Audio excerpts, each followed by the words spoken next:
नमस्कार बच्चों। बेटा आज हम पढ़ेंगे ज्योग्राफी का चैप्टर नंबर 12 भारत में कृषि।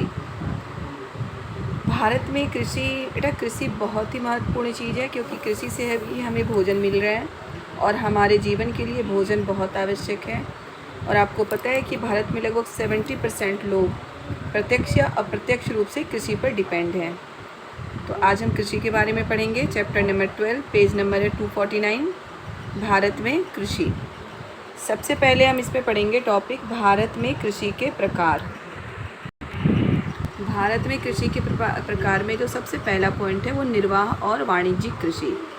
बेटा निर्वाह का मतलब होता है जीवन यापन और वाणिज्यिक का मतलब होता है व्यापार, यानी कि व्यापार के लिए जो हम ऐसे फसल उपजाते हैं जो व्यापार के लिए उपजाते हैं, बेचने के लिए, जिससे कि उससे हमें पैसे मिल सके, उसे हम वाणिज्यिक कृषि कहते हैं। और निर्वाह कृषि उसे कहते हैं कि जिससे जीवन यापन हो सके, उसे हम निर्वाह कृषि कहते हैं। पहले हम निर्वाह कृषि के बारे में जानते हैं। भारत के अधिकांश किसान निर्वाह कृषि करते हैं। इसका मतलब यह होता है कि खुद के उपभोग के लिए खेती। अभी मैं आपको बता चुकी हूँ कि निर्वाह कृषि क्या होता है, कि अपने जीवन यापन के लिए जो खेती की जाती है। निर्वाह कृषि में क्या होता है कि इसमें जो खेती की ज़मीन होती है वो छोटे होते हैं, छोटे छोटे जोत होते हैं और खंडित होते हैं, यानी कि छोटी छोटी ज़मीनें होती हैं। खेती की तकनीक आदिम और सरल किस्म की होती है, मतलब कि पुरानी तकनीक है अपनाई जाती है इसमें। और अब घर के लोग या फिर जो कुछ लेबर होते हैं वो मिलकर इस कृषि को करते हैं। इसकी जो मुख्य फसलें होती हैं खाद्य फसलें होती हैं। निर्वाह कृषि में हमेशा ही खाद्य फसलें, यानी कि जीवन यापन के लिए हमें खाद्य फसलों की ही आवश्यकता है, तो हमें खाद्य फसलें चाहिए होती है। इसमें क्या है, मतलब ज़्यादातर अनाज के साथ तिलहन, दाल और सब्जियां, ये सभी उगाई जाती है निर्वाह कृषि में। दूसरा है वाणिज्यिक कृषि। मैं आपको बता चुकी हूँ। वाणिज्य का मतलब होता है व्यापार, यानी कि वैसे फसलें जो व्यापार के लिए उगाया जाता है। इसमें किसान आधुनिक तरीके की मशीनों का उपयोग करते हैं। सिंचाई, रासायनिक उर्वरक, कीटनाशक और बीज की उच्च उपज वाली किस्में, जिसे देखो यहाँ जिसे HYV बीज बोलते हैं, उस तरह की किस्मों का उपयोग करते हैं, ताकि हमें छोटे से ज़मीन पर भी ज़्यादा से ज़्यादा फसल मिल सके। भारत के विभिन्न भागों में उगाई जाने वाली फसलों में क्या है, वाणिज्यिक कृषि में कपास, जूट, गन्ना, मूंगफली आदि हैं। वाणिज्यिक कृषि में खाद्य फसलों के साथ साथ अखाद्य फसलें भी उगाई जाती हैं। बेटा खाद्य फसलें उसे बोलते हैं जिन्हें हम खाने में यूज़ करते हैं, रेगुलर खाने में यूज़ करते हैं। और अखाद्य फसलें उसे बोलते हैं जिन्हें हम खाने में इस्तेमाल नहीं करते, जैसे जूट को हम खाने में इस्तेमाल नहीं करते, कपास को हम खाने में इस्तेमाल नहीं कर सकते हैं। ये सभी है वाणिज्यिक कृषि। तीसरा है गहन और विस्तृत कृषि। गहन और विस्तृत कृषि, इस तरह की कृषि भारत में बहुत कम ही देखने को मिलता है। ये विदेशों में ज़्यादातर किया जाता है। संयुक्त राज्य अमेरिका, कनाडा और पूर्व सोवियत संघ में समशीतोष्ण क्षेत्रों की तुलना में भारत विस्तृत खेती अभ्यास नहीं करता, यानी कि भारत विस्तृत या गहन कृषि कम ही करता है, क्योंकि इस कृषि के लिए बहुत बड़ी बड़ी ज़मीन चाहिए, जिसे फार्म बोल सकते हैं। बहुत बड़े बड़े फार्म चाहिए होते हैं। और भारत के कृषकों के पास जो ज़मीन है वो टुकड़ों टुकड़ों में ज़मीन होती है। थोड़ी सी ज़मीन यहाँ हो गई, फिर थोड़ी ज़मीन यहाँ हो गई, तो उसमें विस्तृत कृषि नहीं की जा सकती। तो इस तरह की कृषि हमें ज़्यादातर विदेशों में की जाती है, संयुक्त राज्य अमेरिका, कनाडा, पूर्व सोवियत संघ। लेकिन भारत के कुछ भाग हैं, जैसे व्यापक खेती कहाँ पे होती है, पंजाब, हरियाणा, पश्चिम उत्तर प्रदेश में देखी जा सकती है। थोड़े से भागों में ये कृषि देखी जा सकती है आपको। तीसरा पॉइंट है वृक्षारोपण कृषि। वृक्षारोपण कृषि में क्या है, इसे हम बागानी कृषि भी बोल सकते हैं। बागान खेती एक कृत्रिम और स्थापित प्रकार है, मतलब वृक्षारोपण कृषि को ही हम बागानी कृषि भी बोलते हैं। यह कृषि अंग्रेज़ों ने 19वीं सदी में शुरू की थी। वृक्षारोपण कृषि भारत में 19वीं सदी में अंग्रेज़ों ने शुरू की थी। इस प्रकार की कृषि में क्या, चाय, कॉफ़ी, रबर, केला और मसाले वृक्षारोपण कृषि के उदाहरण हैं। गन्ना भी वृक्षारोपण कृषि का ही उदाहरण है। पॉइंट नंबर 4 है आपका मिश्रित कृषि। मिश्रित कृषि में क्या होता है, जिसमें फसलों को उगाना और पशुपालन दोनों ही शामिल है, उसे हम मिश्रित कृषि कहते हैं। यानी कि बहुत सारे किसान क्या करते हैं, फसल भी उगाते हैं और पशुओं का भी पालन करते हैं। पशुपालन का मतलब एक या दो फसल नहीं, बहुत ज़्यादा पशुपालन का मतलब एक या दो पशु नहीं, बहुत ज़्यादा पशुएं पालते हैं, उसे हम पशुपालन कह सकते हैं। तो इसे हम क्या कहते हैं, मिश्रित कृषि। और ऐसे किसान दूसरों की तुलना में इनकी आर्थिक स्थिति ज़्यादा बेहतर होती है, क्योंकि ये फसल भी उगाते हैं और साथ साथ पशुपालन भी करते हैं। अब बेटा आप देख सकते हैं कुछ पॉइंट्स हैं, इस पॉइंट्स को आपको याद रखना ज़रूरी है। पहला है हरित क्रांति। हरित क्रांति भारत में कब आया था? 16 के दशक में आया था हरित क्रांति, 60 के दशक में। भारत में कृषि वृद्धि के लिए एक प्रमुख तकनीकी सफलता पर आधारित है। हरित क्रांति में क्या होता था, किसानों को सरकार के द्वारा अच्छी क्वालिटी की कम दामों पर दी जाती थी, ताकि वो उतनी ही ज़मीन पर ज़्यादा फसल उगा सके। ये हमारी आज़ादी के बाद भारत में लाया गया है हरित क्रांति। इसमें अधिक उपज वाली किस्मों के सुधरे बीज दिए जाते थे। सिंचाई के लिए पर्याप्त पानी का आश्वासन आपूर्ति की जाती थी। कृषि उत्पादन में वृद्धि के लिए बढ़ते एवं उपयुक्त रासायनिक उर्वरकों का प्रभाव बताया जाता था कि आप रासायनिक उर्वरकों का प्रभाव करें, मशीनों का उपयोग करें, आधुनिक किस्म के बीजों का उपयोग करें, सिंचाई के लिए नलकूपों का उपयोग करें। इस तरह की चीज़ों के लिए किसानों को प्रोत्साहित किया गया था कि किसान अगर इन चीज़ों का उपयोग करेंगे तो फसलें ज़्यादा होंगी। उसके बाद आपका आता है, ये तो है हरित क्रांति। हरित क्रांति फसलों के लिए किया गया है। फिर है श्वेत क्रांति। श्वेत क्रांति ये दुग्ध उत्पादन में असाधारण वृद्धि है। इसमें क्या हुआ था, इसके अंतर्गत राष्ट्रीय दूध ग्रिड का गठन, क्षेत्रीय तथा मौसमी असंतुलन का निराकरण सन्निहित है, मतलब सम्मिलित है। इसमें क्या क्या किया गया था, स्वदेशी गायों को यूरोपीय नस्ल के ज़्यादा दूध देने वाले गायों के साथ प्रजनन करवाया जाता था। लंबी अवधि तक रखने के लिए दूध की प्रस्तुतिकरण, यानी कि लंबी अवधि तक दूध सही रहे, इसके लिए कोशिश की जाती थी। ग्रामीण क्षेत्रों के सदस्यों को गुणात्मक दूध का संग्रहण, यानी कि जो ग्रामीण क्षेत्र के सदस्य हैं उनमें दूधों का संग्रहण, मतलब उन्हें ये समझाया जाता था कि वो दूध को संग्रहित करें, एक जगह इकट्ठा करें और फिर शहरों में, महानगरों में उसे भेज दें, ताकि उसको ज़्यादा उनको कीमत मिल सके। फिर है नील क्रांति। नील क्रांति आपको पता है कि नीला क्या होता है, पानी, तो ये पानी से रिलेटेड है। तो नील क्रांति क्या होता है, ये ताज़े पानी और समुद्री जल के मछली पकड़ने की वृद्धि करने के लिए संदर्भित है। उसके बाद है पीला क्रांति। पीला क्रांति ये निरंतर और आश्वासन कुक्कुट उत्पादों की आपूर्ति करने के लिए संदर्भ में है। फिर है गुलाबी क्रांति। यह हिमाचल प्रदेश और जम्मू कश्मीर में विशेष रूप से सेब की मात्रा के उत्पादन में वृद्धि करने के लिए संदर्भित है। सबसे पहला हरित क्रांति, हरा क्या होता है, पेड़ पौधे, तो ये कृषि से रिलेटेड है। फिर है श्वेत क्रांति, श्वेत क्या होता है, दूध, तो ये दूध से रिलेटेड है। नील क्रांति, नीला क्या होता है, पानी, तो ये पानी से रिलेटेड है। पीला क्रांति, पीला क्रांति यानी कुक्कुट, जैसे मुर्गों का जो उत्पादन होता है वो है। फिर है गुलाबी क्रांति, गुलाबी यानी कि रेड जो एप्पल होते हैं उसके लिए हम गुलाबी क्रांति बोल सकते हैं। अब हम पढ़ेंगे भारतीय कृषि की मुख्य विशेषताएं, यानी कि भारतीय कृषि की विशेषताएं क्या क्या हैं। फर्स्ट पॉइंट है निर्वाह कृषि। भारतीय कृषि की पहली विशेषता क्या है कि भारत के ज़्यादातर कृषक निर्वाह कृषि, यानी कि जीवन यापन के लिए आप पीछे पढ़ चुके हो। निर्वाह कृषि क्या होता है, वैसी कृषि जो जीवन यापन के लिए की जाती है। तो भारतीय कृषक ज़्यादातर निर्वाह कृषि पे डिपेंड हैं, वो अपने जीवन यापन के लिए कृषि करते हैं। तो विशेषता है भारतीय कृषि की पहली निर्वाह कृषि। फिर है कृषि पर जनसंख्या का दबाव। बेटा शहरीकरण और औद्योगिकरण में वृद्धि के बावजूद आज भी भारत की 70% जनसंख्या प्रत्यक्ष या अप्रत्यक्ष रूप से कृषि पर निर्भर है। उसके बाद है खेती का मशीनीकरण। हरित क्रांति में क्या हुआ, 60 के दशक में हरित क्रांति और 70 के दशक में शुरू की गई थी। 60 के दशक के अंत और 70 के दशक में हरित क्रांति शुरू की गई थी। हरित क्रांति में लोगों को ये प्रोत्साहित किया गया था कि वो मशीनों और उपकरणों का उपयोग करें, लेकिन फिर भी बहुत सारे, मतलब हरित क्रांति के इतने वर्ष बाद भी बहुत सारे कृषक हैं जो पूर्ण रूप से मशीनों से अभी भी दूर हैं, यानी कि मशीनों का उपयोग वो नहीं करते हैं। फिर है मानसून पर निर्भरता। मानसून का मतलब आपको पता है, मानसून होता है वर्षा का आगमन, वर्षा को हम मानसून की ऋतु बोलते हैं।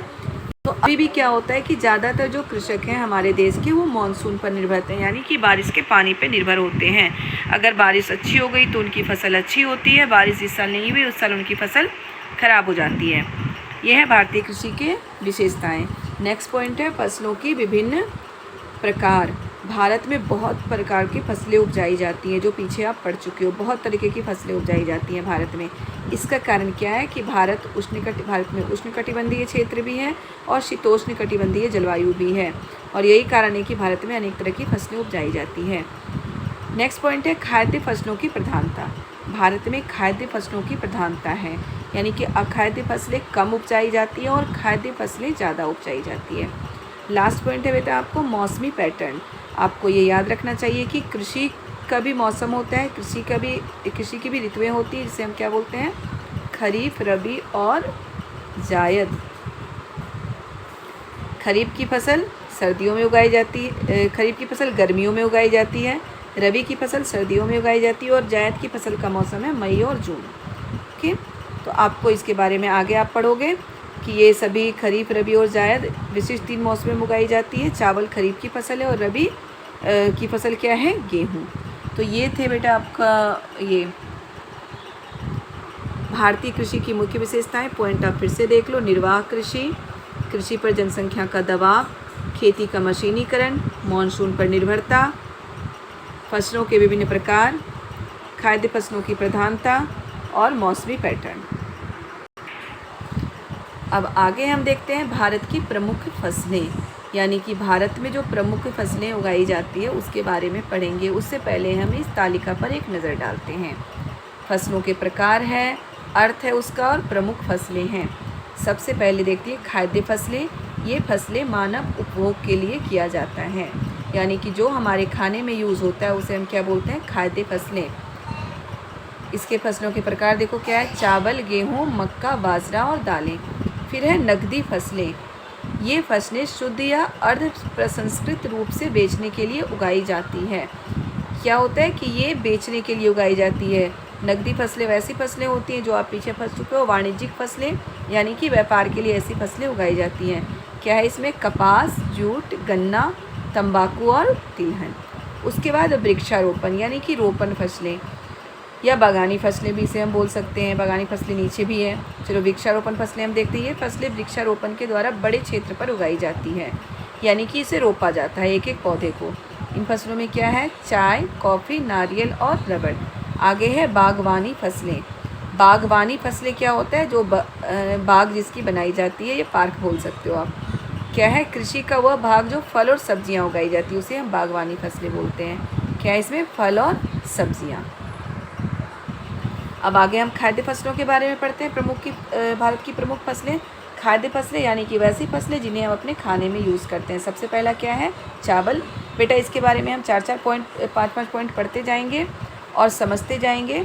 पहला है चावल किस तरह की फसल है, कौन से मौसम में उगाई जाती है, इसे कितनी तापमान की ज़रूरत है और कितनी वर्षा की ज़रूरत है। तो चावल क्या है, भारत की सबसे महत्वपूर्ण खाद्य फसल है चावल। ओके, सबसे महत्वपूर्ण खाद्य फसल कौन सी है, चावल। ये आपके ऑब्जेक्टिव क्वेश्चन में भी आता है कि भारत की सबसे महत्वपूर्ण खाद्य फसल कौन सी है, तो क्या है, चावल। यह मुख्य रूप से खरीफ या गर्मी की फसल है। मैंने आपको पहले ही बताया कि खरीफ की फसल वैसी फसलें होती हैं जो गर्मी में उगाई जाती है और रबी की फसल सर्दियों में। तो चावल क्या है, खरीफ की फसल है और ये गर्मी में उगाई जाती है। ओके, चावल में तापमान की कितनी आवश्यकता होती है, 24 डिग्री सेल्सियस औसत मासिक तापमान होना चाहिए चावल के लिए। देखिए चावल में वर्षा की कितनी आवश्यकता है, बहुत पानी चाहिए होता है चावल के लिए। बारिश की ज़्यादा आवश्यकता है, 150 से 300 सेंटीमीटर के बीच वर्ष उपयुक्त है। मतलब वर्ष में 150 से 300 सेंटीमीटर वर्षा होनी चाहिए चावल के लिए। पंजाब, हरियाणा और पश्चिमी उत्तर प्रदेश में जहाँ वर्षा की मात्रा 100 सेंटीमीटर से कम है, चावल की खेती सिंचाई की मदद से की जाती है, क्योंकि चावल की कृषि बिना पानी के खराब हो सकता है।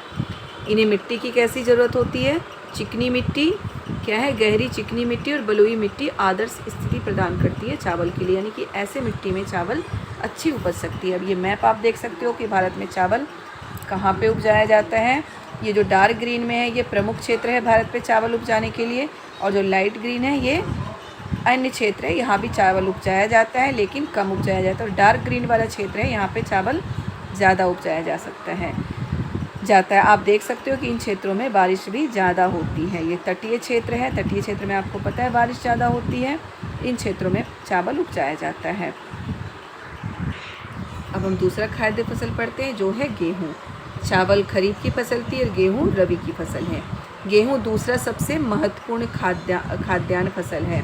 मतलब चावल सबसे महत्वपूर्ण खाद्य फसल है और दूसरा गेहूँ। यह भारत में चावल के बाद रबी या सर्दियों की फसल है, रबी की फसल है और चावल के बाद उपजाया जाता है। मार्च से अप्रैल के महीने में इसे काटा जाता है और अक्टूबर से नवंबर के महीने में इसे बोया जाता है। अब इसमें तापमान की कितनी ज़रूरत है? आदर्श तापमान कितनी चाहिए? 10 से 15 डिग्री सेल्सियस, और बोते समय और काटते समय 21 से 26 डिग्री सेल्सियस। ठीक है बेटा। और बारिश की कितनी ज़रूरत है? लगभग 75% वर्षा वाले क्षेत्र में गेहूँ की फसल अच्छी उगाई जाती है। मृदा कैसी चाहिए? मिट्टी दोमट और चिकनी मिट्टी चाहिए होती है। गेहूँ की फसल के लिए क्या चाहिए होती है? दोमट और चिकनी मिट्टी चाहिए होती है। गेहूँ की फसलें काफ़ी यंत्रीकृत है, यानी कि मशीनों से फसलें हम कटाई कर सकते हैं और उसकी छटाई भी की जा सकती है मशीनों से। नेक्स्ट है आपका बाजरा। बाजरा कम अवधि वाला गर्म मौसम का फसल है, यानी कि ये कम समय में तैयार होता है और गर्म मौसम का फसल है। ये गर्म मौसम में ही उगाया जाता है। तो ये किस तरह की फसल है? खरीफ की। ये मोटे अनाज की फसल है और इन्हें भोजन और चारा दोनों के लिए उपयोग किया जाता है। ऑब्जेक्टिव क्वेश्चन भी आ सकता है कि वैसी कौन सी फसल है जिसे भोजन के लिए भी उपयोग करते हैं और चारे के लिए भी? तो क्या है? बाजरा। ये खरीफ की फसल है। ओके। बाजरा के लिए तापमान की कितनी आवश्यकता है? 27 से 32 डिग्री सेल्सियस के बीच होना चाहिए। वर्षा कितनी होनी चाहिए? 50 से 100 सेंटीमीटर। मिट्टी कैसी होनी चाहिए बाजरा के लिए? जलोढ़ और चिकनी मिट्टी होनी चाहिए बाजरा के लिए। भारत में वितरण मध्य प्रदेश, गुजरात, राजस्थान, महाराष्ट्र, कर्नाटक, तमिलनाडु, आंध्र प्रदेश, हरियाणा और पंजाब में ज्वार बाजरा उगाया जाता है। अब आगे क्या है बेटा? दलहन। अभी हम खाद्य फसलों के बारे में ही पढ़ रहे हैं, जो हमारे डेली के इस्तेमाल में, मतलब कि जो हम खाते हैं वैसे फसलों के बारे में हम पढ़ रहे हैं। दलहन। दलहन का मतलब क्या होता है? वैसी फसलें जिससे कि दाल बनाई जाती है, और दाल में प्रोटीन बहुत अधिक मात्रा में होता है। जो शाकाहारी लोग होते हैं उनके लिए प्रोटीन का सबसे बड़ा सोर्स दाल ही है। ओके। दाल में प्रोटीन बहुत ज़्यादा मात्रा में है और प्रोटीन का सबसे बड़ा सोर्स शाकाहारी लोगों के लिए क्या है? दाल। अब दाल के लिए कौन कौन सी फसलें होती हैं? चना, तूर, अरहर, उड़द, मूंग, मसूर, कुल्फी, मटर, ये सब दाल की फसलें हैं। मतलब कि इन सभी फसलों से दाल बनाई जाती है। चना दाल जो होता है वो सबसे महत्वपूर्ण है। आपको ये पता है चना दाल सबसे महत्वपूर्ण होता है। अब क्या है? जो दाल की फसल है उसका 37% भाग चने से आता है, यानी कि चने से ही 37% भाग दाल का होता है। अब चने के लिए तापमान की क्या आवश्यकता है? 20 डिग्री सेल्सियस से 25 डिग्री सेल्सियस तापमान होनी चाहिए। वर्षा 40 से 45 डिग्री सेंटीमीटर होनी चाहिए। यह चिकनी बलुई मिट्टी में उपजती है। ओके। चना। अब याद रखो, जब बारिश कम है तो चना किस तरह की फसल है? रबी की फसल है। याद रखना। और वैसे भी चना जो हमें पेड़ पौधों के साथ मिलता है सर्दियों में, जो मार्केट में देखते हैं वो सर्दियों में मिलता है, तो फिर वो रबी की फसल है। वितरण भारत में कहाँ कहाँ होता है? मध्य प्रदेश, उत्तर प्रदेश, राजस्थान और हरियाणा। बेटा हम खाद्य फसलों के बारे में पढ़ चुके हैं। अब हम पढ़ते हैं नकदी फसलें, यानी कि व्यापारिक फसलें, वाणिज्यिक फसलें। इसे व्यापारिक फसलें भी बोल सकते हैं और वाणिज्यिक फसलें भी बोल सकते हैं। सबसे पहले क्या है? गन्ना। गन्ना अपने दिनचर्या में क्या आप अपने दिनचर्या में बिना चीनी के जीवन की कल्पना कर सकते हैं? हमें मीठा चाहिए होता है। पूरे दिन में ऐसा है कि आप कुछ भी मीठा ना खाओ, कुछ ना कुछ मीठा हमें चाहिए होता है, चाहे वो मिठाई हो, चाय हो, दूध में हम चीनी डाल के पीते हैं, गुड़ डाल के, बूरा डाल के, कुछ भी करके हमें मीठा चाहिए होता है पूरे दिन में थोड़ा ना। कुछ लोगों की आदत होती है खाने के बाद गुड़ खाते हैं, वो भी गन्ने से ही बनता है।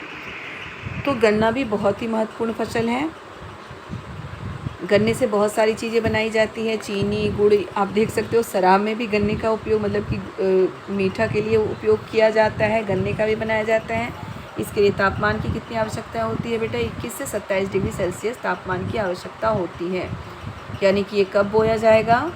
हाँ, आप देख लो, इसमें गन्ने की खेती के लिए वर्षा 75 से 150 सेंटीमीटर वर्षा की ज़रूरत है और गन्ना पूरे साल में तैयार होता है। ये आपको पता होना चाहिए कि गन्ने को तैयार होने में पूरा 1 साल लग जाता है। गन्ने की उपज वाला क्षेत्र आप देख सकते हो। गन्ना का उत्पादक क्षेत्र जो येलो कलर का क्षेत्र है भारत में, यहाँ गन्ना उपजाया जाता है। आगे देखो आप, गन्ने के लिए मृदा, यानी कि विभिन्न प्रकार की मृदा में उपजाया जा सकता है, किसी भी तरह की मृदा में उपजाया जा सकता है। श्रम, इसमें बहुत ज़्यादा श्रम की आवश्यकता होती है क्योंकि ये मशीनों से ना गन्ना बोया जा सकता है ना ही काटा जा सकता है। इसमें मानव के सहयोग की आवश्यकता होती है बहुत ज़्यादा। वितरण भारत में कहाँ कहाँ पाया जाता है? दुनिया में गन्ने की खेती के आधार पर भारत सबसे बड़ा क्षेत्र है। याद रखना आप ये। दुनिया में गन्ने की खेती के आधार पर भारत सबसे बड़ा क्षेत्र है। सतलुज पंजाब में बिहार तक सतलुज गंगा मैदानी भाग देश में 51% गन्ना क्षेत्र तथा 60% गन्ना का उत्पादन करता है। अब है कपास। कपास भी वाणिज्यिक फसल है। कपास न केवल भारत बल्कि पूरी दुनिया के लिए महत्वपूर्ण रेशेदार फसल है। ये ऑब्जेक्टिव क्वेश्चन आता है कि किसी एक रेशेदार फसल का नाम बताएं, तो क्या है? कपास। कपास में क्या होता है? ये सूती वस्त्र उद्योग के लिए कच्चा माल उपलब्ध कराता है, बल्कि इसके बीज वनस्पति तेल उपयोग में प्रयोग किए जाते हैं। ओके, कपास को हम सूती कपड़े के लिए उपयोग कर सकते हैं कच्चे माल के रूप में, और जो इसका बीज है वो वनस्पति तेल के लिए भी उपयोग किया जाता है। ये किस तरह के जलवायु में होता है? उष्णकटिबंधीय और उपोष्णकटिबंधीय और उष्णकटिबंधीय और उप उष्णकटिबंधीय क्षेत्रों में उगाया जाता है कपास। इसके लिए टेम्परेचर कितनी चाहिए? 20 से 30 डिग्री सेल्सियस। वर्षा 50 से 100 सेंटीमीटर के बीच वर्षा होनी चाहिए। कपास कौन से मिट्टी में उगाई जाती है? मृदा के लिए कैसी मृदा चाहिए? ये उगाया कहाँ जाता है? दक्कन और मालवा पठार में काली मिट्टी से संबंधित है, यानी कि काली मिट्टी कपास के लिए चाहिए होती है। कपास में भी श्रम, देखो आप, कपास श्रम की क्या आवश्यकता है? कपास के चुनने के काम को अब तक यंत्रीकृत नहीं किया गया है, यानी कि कपास को मनुष्य से ही इसमें श्रम की आवश्यकता ज़्यादा होती है। जहाँ पे मनुष्य के द्वारा काम किया जाएगा, मानव के द्वारा काम किया जाएगा, वहाँ पे श्रम की आवश्यकता ज़्यादा होगी, मेहनत ज़्यादा लगती है। तो कपास में भी श्रम की आवश्यकता ज़्यादा है। अब आप एक बार मैप देख सकते हो कि भारत में कपास कहाँ उगाया जाता है। ये जो ग्रीन क्षेत्र है, यहाँ पे कपास का क्षेत्र है भारत में। ये पठारी क्षेत्र है बेटा, अभी आप पढ़ चुके हो कि पठारी क्षेत्र के जो काली मिट्टी का क्षेत्र है वहाँ पे कपास उगाई जाती है। अब है तिलहन। तिलहन यानी कि जिससे तेल तैयार किया जाता है। बहुत सारी चीज़ें होती हैं जिससे तेल बनाया जाता है, जो हम खाने में यूज़ करते हैं, इस्तेमाल करते हैं। सबसे महत्वपूर्ण इसमें हम देख रहे हैं मूंगफली। मूंगफली के लिए क्या है? मतलब कि भारत में कुल क्षेत्रफल का 90 से 95% क्षेत्र खरीफ फसल के रूप में है। मूंगफली खरीफ और रबी फसल दोनों के रूप में उगाया जाता है, लेकिन कुल क्षेत्रफल का 90 से 95% क्षेत्र खरीफ फसल के रूप में, यानी कि ज़्यादातर खरीफ फसलों में खरीफ के ऋतु में मूंगफली उगाई जाती है। तापमान कितनी चाहिए? 20 से 30 डिग्री सेल्सियस। वर्षा 50 से 75 सेंटीमीटर वर्षा मूंगफली की खेती के लिए अनुकूल है। मृदा इसके लिए हल्की रेतीली, दोमट, लाल, पीली और काली मिट्टी उपयुक्त है, यानी कि हल्की रेतीली मिट्टी में उगाई जा सकती है, और लाल, पीली और काली मिट्टी इसके लिए उपयुक्त है। वितरण क्या है? यह भारत का सबसे महत्वपूर्ण तिलहन है, यानी कि तेल बनाने के लिए सबसे महत्वपूर्ण फसल है मूंगफली। भारत में कहाँ कहाँ उगाया जाता है? आंध्र प्रदेश, तमिलनाडु और गुजरात में मूंगफली की फसल ज़्यादा उगाई जाती है। अब है वृक्षारोपण फसल, यानी कि रोपण फसल। चाय पहले बता चुकी थी मैं, चाय, कॉफ़ी, ये सब रोपण फसलें हैं। चाय बागानों के लिए, भारत चाय बागानों के लिए प्रसिद्ध है। पश्चिम बंगाल और दार्जिलिंग के चाय बागानों के बारे में सुना होगा आपने। यहाँ पे रोपण फसलें होती हैं, और बागानी कृषि जो होती है अंग्रेज़ों ने स्टार्ट करवाई थी 1923 में। ओके, इसके लिए तापमान की कितनी आवश्यकता है? 20 से 30 डिग्री सेल्सियस तापमान की आवश्यकता है। चाय पत्तों और पौधों और पत्ती के विकास के लिए 20 से 30 डिग्री सेल्सियस तापमान की आवश्यकता होती है इसमें। यदि तापमान 35 डिग्री से 10 डिग्री सेल्सियस, 35 डिग्री से ज़्यादा और 10 डिग्री से कम चला जाए तो चाय की झाड़ियों और पत्तियों के विकास के लिए हानिकारक होता है। बेटा, जो टेम्परेचर हमें चाहिए होता है उससे अगर ज़्यादा या कम हो जाए तो वो पौधों के लिए हानिकारक हो सकता है। अब है वर्षा। इसके लिए वर्षा की कितनी आवश्यकता है? चाय उत्पादन के लिए ज़्यादा वर्षा चाहिए, 150 से 300 सेंटीमीटर वर्षा होनी चाहिए। मृदा अच्छी निकास वाली गहरे, मुरमुरे, चिकनी, बलुई मिट्टी में बहुत बढ़ता है ये चाय की फसल, तो इस प्रकार की मृदा होनी चाहिए। आप देख सकते हो भारत में चाय की फसल, अभी आप पढ़ चुके हो, दार्जिलिंग असम में, असम यहाँ पे है, यहाँ पे चाय की फसल अच्छी उगाई जाती है। अन्य क्षेत्र है, ये वाला क्षेत्र है, यहाँ पर भी थोड़ी बहुत उगाई जाती है, लेकिन सबसे ज़्यादा दार्जिलिंग में उगाई जाती है चाय की फसल। अब है कॉफ़ी। कॉफ़ी भी बहुत पसंद होता है लोगों को। सर्दियों में तो बिना कॉफ़ी के दिन की शुरुआत ही नहीं होती। तो अब हम पहले ये देखते हैं कि कॉफ़ी भारत का पौधा है या नहीं। क्या आप जानते हैं भारत में कॉफ़ी कहाँ से लाया गया था? यह इथियोपिया का मूल निवासी पौधा है, यानी कि इथियोपिया का है कॉफ़ी। भारत का तो ये पौधा था ही नहीं, इथियोपिया से भारत लाया गया था। ऐसे बहुत सारे अनाज है बेटा जो भारत में दूसरे देशों से लाए गए हैं और अब हमारे भोजन का मुख्य अंग बन चुका है। जैसे आलू भी भारत में नहीं उगाया जाता था, वो अमेरिका से लाया गया और हमारे भोजन का मुख्य अंग बन चुका है आलू। अब कॉफ़ी के लिए आप देखिए तापमान की कितनी आवश्यकता है, 15 से 28 डिग्री सेल्सियस तापमान की आवश्यकता। और इसमें भी अगर 30 डिग्री सेल्सियस से ज़्यादा तापमान हो जाए या पाला और हिमवर्षा कॉफ़ी के बागान के लिए घातक है। यानी कि अगर पाला पड़ जाए या पाला जिसे हम कोहरा बोलते हैं तो कॉफ़ी की बागान के लिए बहुत ही घातक होता है। बारिश की कितनी आवश्यकता होती है? इसके लिए बारिश की ज़्यादा ज़रूरत होती है, 50 से 250 सेंटीमीटर बारिश की ज़रूरत होती है। मिट्टी कैसी चाहिए इसमें? मुरमुरी, चिकनी, बलुई मिट्टी, ह्यूमस, लौह और कैल्शियम जैसे खनिजों से युक्त मृदा कॉफ़ी के लिए आवश्यक है। श्रम, चाय की तरह कॉफ़ी की खेती के लिए विभिन्न ज़रूरतों को पूरा करने हेतु सस्ते और कुशल श्रम की आवश्यकता होती है। इसमें भी मानव श्रम की ज़्यादा आवश्यकता होती है। भारत में कहाँ कहाँ उगाया जाता है कॉफ़ी? कर्नाटक, केरल और तमिलनाडु भारत में कॉफ़ी उत्पादन के मुख्य क्षेत्र हैं। बेटा ये वितरण वाला पार्ट है, ये आप अच्छे से याद कर लेना क्योंकि ये मैप के लिए ज़रूरी होता है कि भारत में कहाँ उगाया जाता है। आप मैप में इसे आराम से भर सकते हो अगर ये आपको याद रहे कि भारत में कहाँ उगाया जा सकता है। अब हम पढ़ेंगे लास्ट टॉपिक है भारतीय कृषि के सामने प्रमुख चुनौतियाँ। बेटा कोई भी काम हो तो उसके सामने चुनौती तो आती ही है, हमारी पढ़ाई के में भी बहुत सारी चुनौतियाँ आती हैं। तो अब भारतीय कृषि के सामने जो चुनौतियाँ हैं हम उसके बारे में पढ़ेंगे। सबसे पहले क्या है? प्रमुख फसलें, यानी कि जो कुछ प्रमुख खाद्यान्न, जैसे भारत में क्या होता है कि कुछ प्रमुख फसलें ही किसान उपजाते हैं। जो खाद्यान्न जैसे चावल और गेहूँ के उत्पादन में लंबे समय से ठहराव है, यानी कि बार बार किसान वही फसलें उपजाते रहते हैं और उसमें वृद्धि नहीं हो पा रही है, वही फसलें बार बार उपज रही है क्योंकि हमारे पास ज़मीन कम है। जितनी ज़मीन है, ज़मीन कहीं भी नहीं बढ़ाया जा सकता, तो उस फसल में उतनी ही मतलब कि ज़मीन पे उतनी ही फसल उपजाई जा रही है। जो प्रमुख फसलें हैं चावल और गेहूँ, और जो जनसंख्या है बहुत तेज़ी से बढ़ रही है तो उनके लिए ये फसलें कम पड़ सकती हैं आगे चल के। फिर है खेत निवेश में उच्च लागत।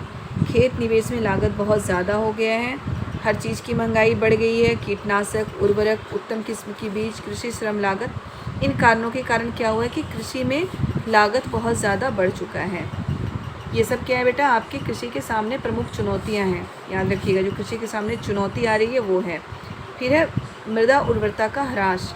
हरित क्रांति के कारण मृदा उर्वरता का बहुत ज़्यादा ह्रास हुआ है, क्योंकि हरित क्रांति में मैं आपको पहले बता चुकी हूँ, नलकूपों का उपयोग के लिए लोगों को प्रोत्साहित किया जाता था या फिर लोगों को प्रोत्साहित किया जाता था कि वो उपयोग करें किस चीज़ की?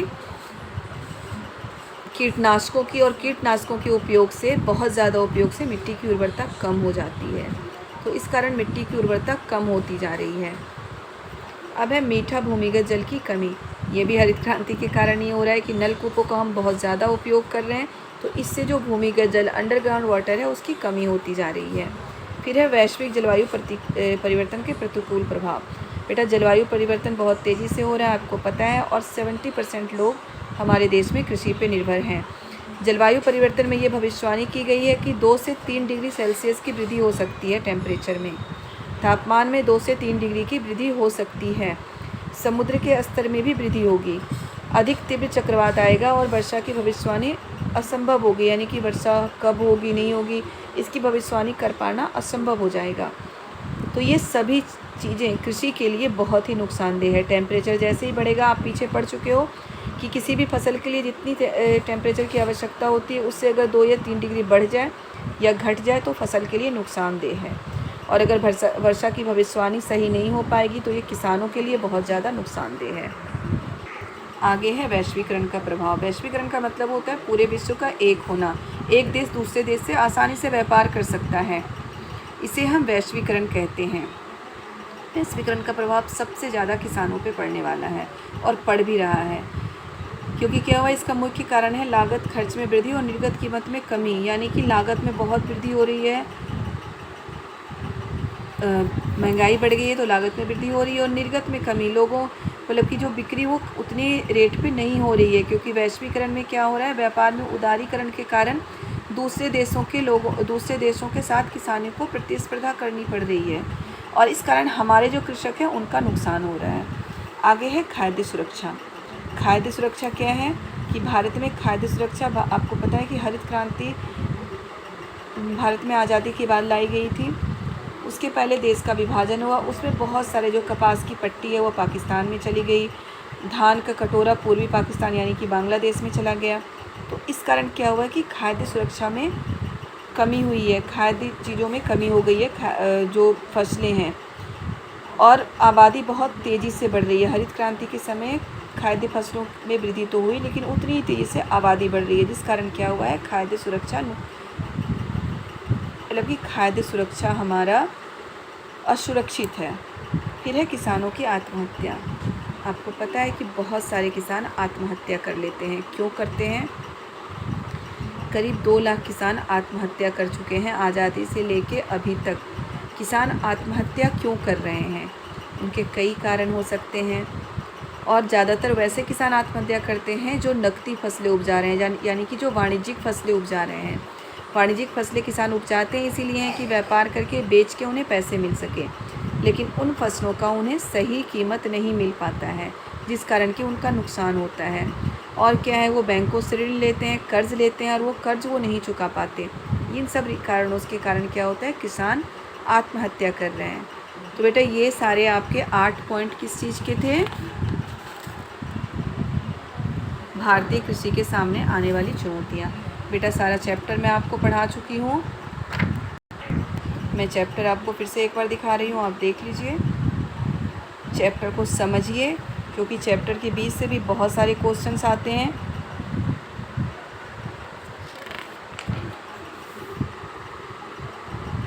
बेटा इसके क्वेश्चन आंसर मैं डाल चुकी हूँ चैनल पे, जो कि आप देख के कर सकते हैं, और मैं चैप्टर भी इसलिए समझा के भेज रही हूँ आपको, ताकि आप चैप्टर को पढ़ें एक बार अच्छे से, समझें चैप्टर को अच्छे से, एक एक चीज़ में समझें। ऑब्जेक्टिव क्वेश्चन के लिए बहुत ही आवश्यक है ये। मैं ऑब्जेक्टिव क्वेश्चन का भी एक वीडियो बना के डालूँगी, ताकि आपके ऑब्जेक्टिव भी कवर हो जाएँ। ऑब्जेक्टिव क्वेश्चन का भी वीडियो डालना बहुत ज़रूरी है, ताकि आपके ऑब्जेक्टिव भी कवर हो जाएँ।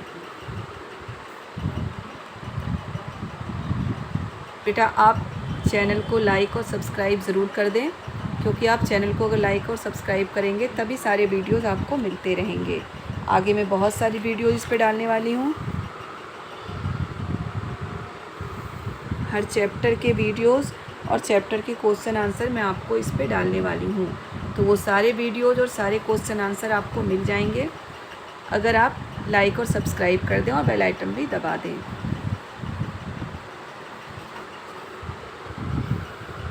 ये चैप्टर है बेटा, ये मैं आपको इसलिए दोबारा से दिखा रही हूँ कि आप दोबारा से इसको पढ़ें, समझें, और हर क्वेश्चन एग्ज़ाम में अच्छे से आप कर पाएँ, आपको कहीं से कोई प्रॉब्लम ना आए।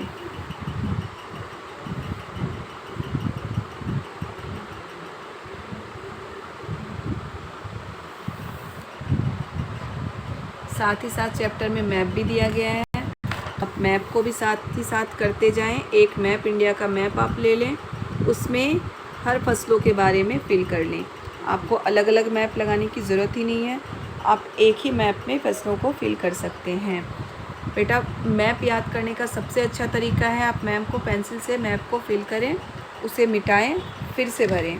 आप दिन में एक बार, हफ्ते में एक बार अगर ये काम करने लगेंगे तो हर एक मैप बिल्कुल आपको याद हो जाएगा कि कहाँ पे क्या है। फसलों के बारे में तो बहुत अच्छे से आप याद कर सकते हैं, हर चीज़ के बारे में आप मैप को आपको इसी तरह याद करना है। मैप को याद करने का मतलब रटना नहीं है, समझना है। आप स्टेट के बारे में तो आपको पता है कौन सा स्टेट कहाँ पे है, तो आप इंडिया का मैप लीजिए और उस मैप को आप अच्छी तरह से देखिए, उसमें फिल करिए। स्टेट आपको बहुत अच्छे से पता है, बस आप स्टेट याद कर लीजिए कि कौन से स्टेट में कौन सी फसल उपजाई जाती है, और उसके बाद उस मैप को आप फिल करिए, पेंसिल से फिल करिए। पेंसिल से फिल करने के बाद एक बार आप देख के पढ़ते रहिए, फिल करिए, और फिल करने के बाद उसे आप रब कर दीजिए, मिटा दीजिए। और दोबारा से फिर उसे फिल करिए। ऐसे आप 3 से 4 बार करेंगे, आपको सारे मैप याद हो जाएंगे। बिल्कुल पॉइंट बाय पॉइंट आपको एक एक चीज़ याद होगा। बेटा मैं आपको चैप्टर समझा के अच्छे से बता चुकी हूँ और आशा करती हूँ चैप्टर आपको अच्छे से समझ में आया हो। और चैनल को लाइक एंड सब्सक्राइब ज़रूर कर दें।